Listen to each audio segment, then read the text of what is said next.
She doesn't want another dinner date. She doesn't want another good morning text that feels copied and pasted.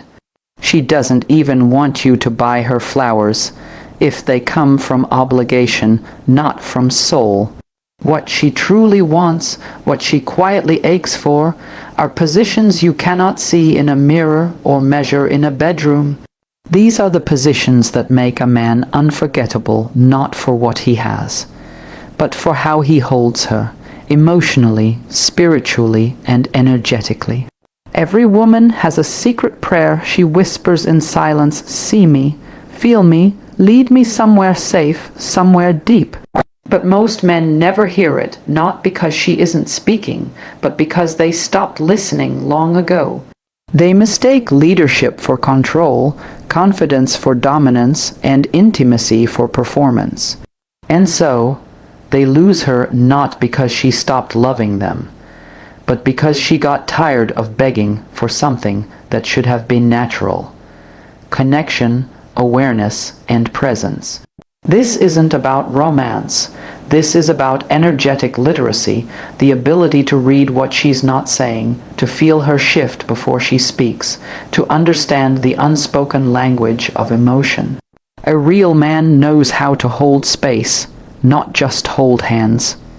He knows how to stay when things get heavy, not just when they get heated.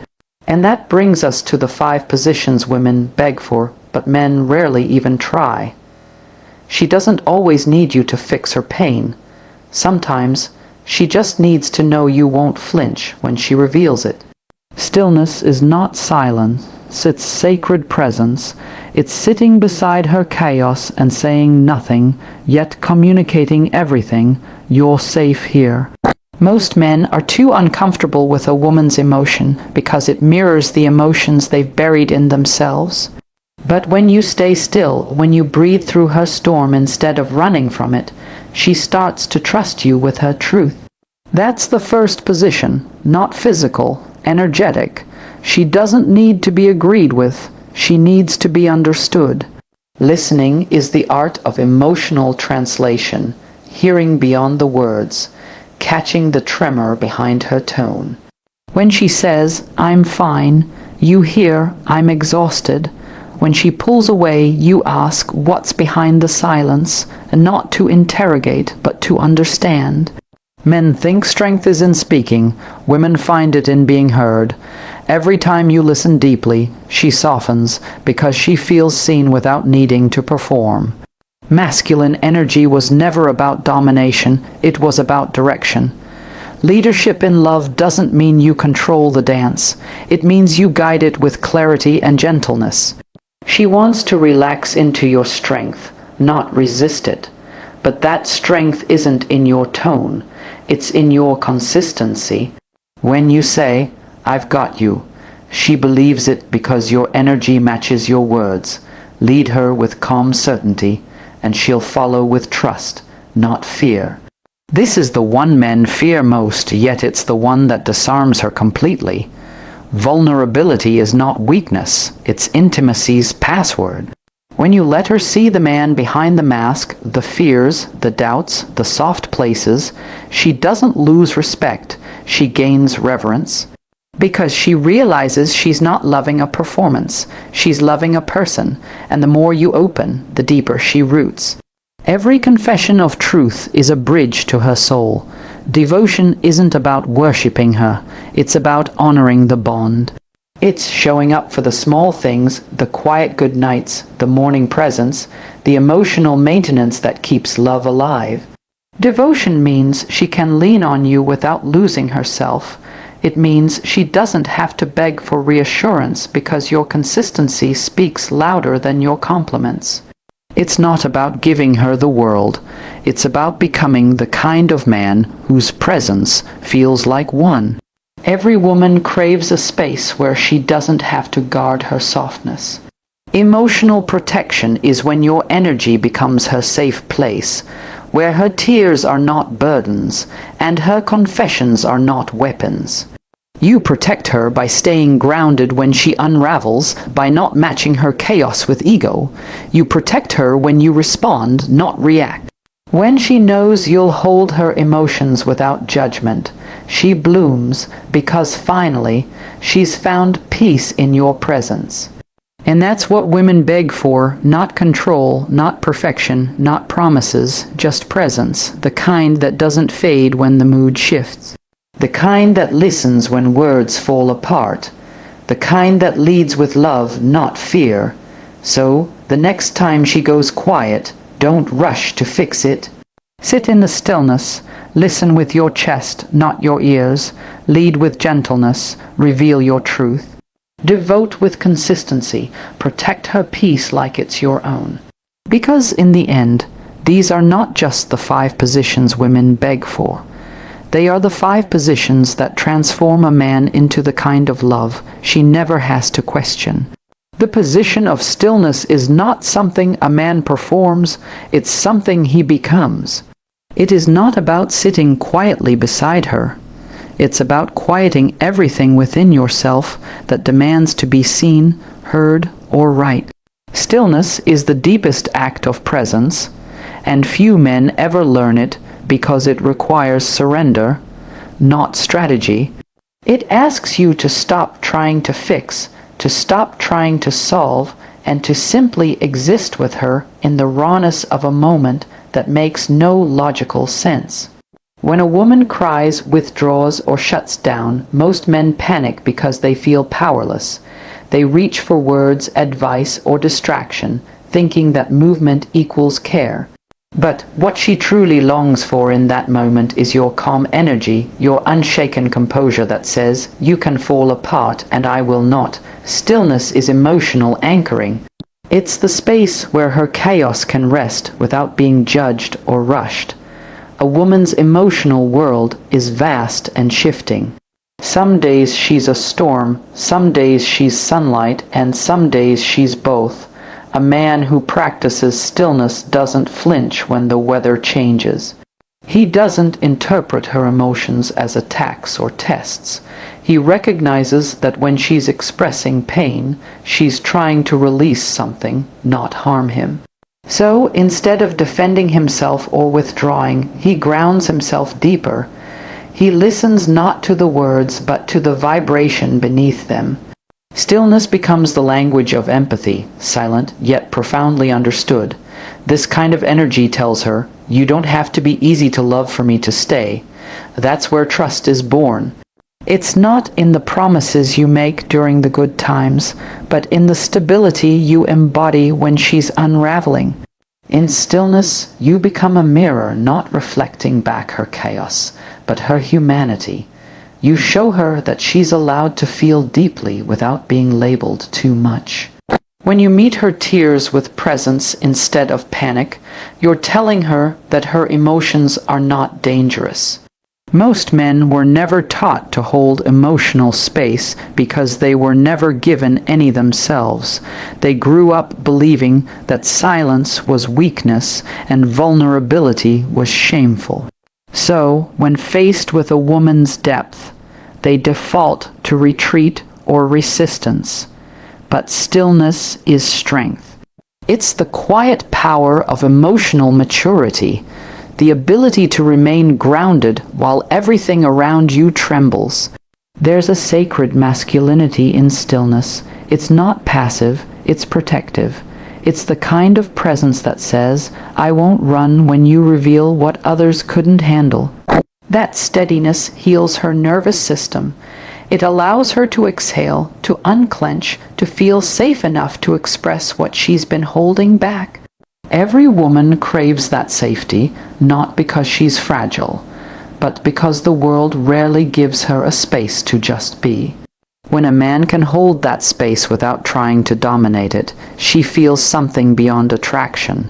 She feels home. Stillness, then, is a love language that doesn't need translation. It's not loud, it's not grand, but it's unforgettable. It's what makes her body soften and her walls lower. She may not even have words for it, but she feels it in the way her breath slows when you stay. The position of stillness demands that you master your own emotions first. You can't calm her storm if you haven't faced your own thunder. You must know what to do with silence, how to sit with discomfort, how to let moments breathe without forcing meaning into them. When you achieve that, you no longer fear her emotions, you welcome them. You understand that love isn't about avoiding friction. It's about creating a container strong enough to hold it. Stillness transforms your presence into power. It's the invisible force that says more than words ever could.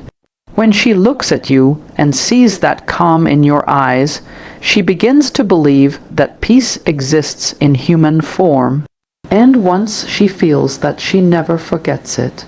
The position of listening is one of the rarest forms of intimacy, because it requires a man to stop hearing with his ears and start listening with his soul. It asks for patience, presence, and humility, the kind that doesn't wait for a turn to speak, but instead opens up a quiet space where another person's truth can safely land. Most men believe listening is about understanding the words. It's not. It's about tuning into the emotion behind the words, the pauses between them, the sighs, the hesitations, and the subtle tones that reveal what she's really saying. When a woman speaks, she isn't always looking for answers. Sometimes she's searching for a witness, someone strong enough to hear her without judgment and gentle enough to let her feel understood. In most relationships, conversations turn into competitions. She speaks from emotion, and he responds from logic.